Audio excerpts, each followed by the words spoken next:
Let's get creative by making a face vase. First, we're going to start out with some white clay. We need to activate the clay. This is true for all the clay, the white and the colored. You're going to pull it apart and place it back together several times to activate the clay. Once you have that done, you're going to take a portion of the clay and make it into a sphere. That means a circle. You'll set it down on top of the color wheel here and fold over your Moxie mat like this and then press it down. You want this circle to be flat like a pancake and to fill that entire inner circle of the color wheel. Now we'll pull that slab or that pancake up and place one of the small cups right in the center. We're going to build this clay around the cup. So you're using your fingers and kind of manipulating the clay so that it bends around. Now you don't want this clay to go over the edge of the small cup, so you'll go ahead and just pull some of that off like so.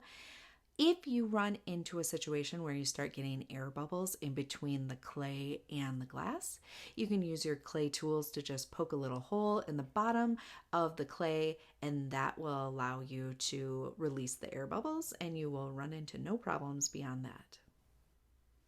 You will repeat that with both small glasses. So you're going to cover both small glasses, and then you're going to cover this larger glass as well, this taller one.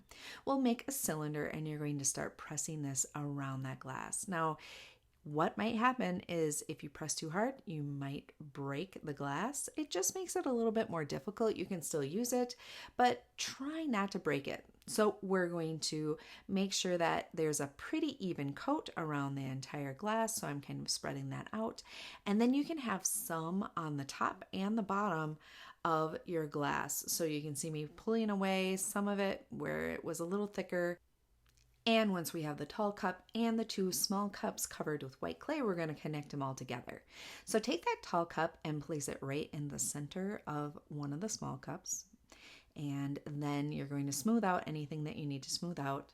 Then we'll take the other small cup and place it on the bottom of the tall glass. So it's going to end up looking like this. Now this white clay should be allowed to dry for at least 12 hours, so we'll set it aside. And you have two tasks. The first one is to start planning your design for what you're going to do for all the details. This second one, we are going to actually be mixing some clay. So I'm taking a primary color and a secondary color that are next to each other on the color wheel, and we're going to mix them together. So purple is next to red, and red is like pink. So that's why I'm using these two. You can use pink instead of red. So I'm activating the colors, and then I'm going to place the purple up on number 1 and the pink down on number 5. I'll go ahead and take each of these pieces of clay and divide them in half. I'm using one of my clay tools, divide it somewhat in half, and then with one half I'm going to leave it right here on number 1. With the other half, I'm dividing that into 2 parts again. One is going to go on square number 2 and one is going to go on square number 3. Divide in half, leave one right here on number 5, take the other 2, divide in half, and put it in the 2 squares above it, so in 3 and 4. Now these two are both in section 3, so what we're going to do is some really fun activity of combining the colors. So we're going to pull like we did when we were activating our clay over and over and over until the 2 colors are blend together. Oh my, I love the way that color turned out. That is beautiful. We're going to leave half of this right here on number 3. So divide it in half again. And then with the other half, we're going to divide that in 2 pieces. One piece is going to go up onto square number 2, and one piece will go up down to square number 4. So just like this. You guessed it, we're going to start blending those colors again. So number 4, here we have the pink and that intermediate color that we created, which is called red purple, or in our case, pink purple. And we're blending those two together. We will repeat this action with the two that are on square number 2 and blend those up so that we can just have one solid color. Look at that beautiful transition between the purple and the pink. That's gorgeous. These are analogous colors, or colors that are really close to each other on the color wheel. I have given my white clay plenty of time to dry, so we're going to get started by adding some of the details. Basically, what I'm thinking about is what is going to be on the base of my character. I need to think about skin color and clothing and maybe even hair. Now, of course, you can see that I am putting this in time lapse. There is no way I would create this quickly. However, I want to point out to you that you can use multiple settings for this. So if you add the skin and want to let it dry completely before you add any details on top, that's a really good way to create this clay sculpture. Adding some dry time within this is going to be helpful. If you want to blend or you want to add any texture with your clay tools, you want to do that when the clay is wet. But for the most part, you can add on and you can let dry as you are working on your clay project.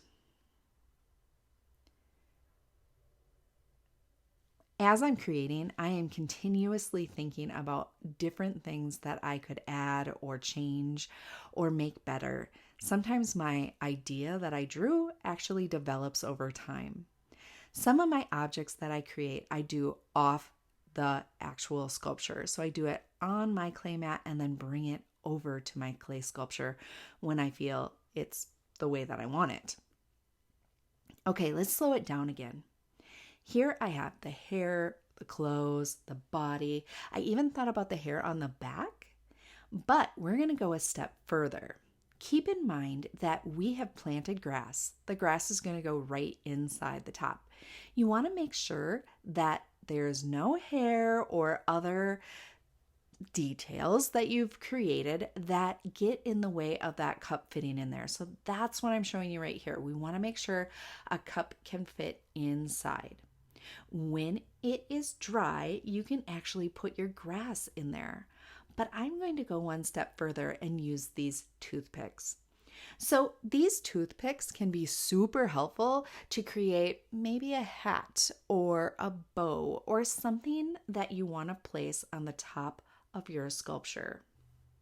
In this example, I have a lot of leftover clay, so I'm going to create some pigtails for my character, and they're actually going to come out of the soil or the grass when we have that all placed together. So I'm going to make these separately and then place a toothpick inside, and then when I place all of this together, we'll be able to put the pigtails in and make it look like it has pigtails. All right, so let's take a look at how I'm doing this. By using the same colors on my sculpture as I did here in my pigtails, I've unified them so it looks like they belong together. Okay, let's talk about how we're going to get them onto our sculpture. We are going to be placing grass inside the top of the sculpture, so it'll just fit in just like this. Before the clay is totally dry, you're going to place your toothpick in there, but it would be best if you gave it dry time before putting it into the soil. Then you can go ahead and place it right in your soil, and oh, I love this. I love that this looks like pigtails coming right out of my sculpture. I'll do that to both of them and end up with a sculpture I'm really proud of.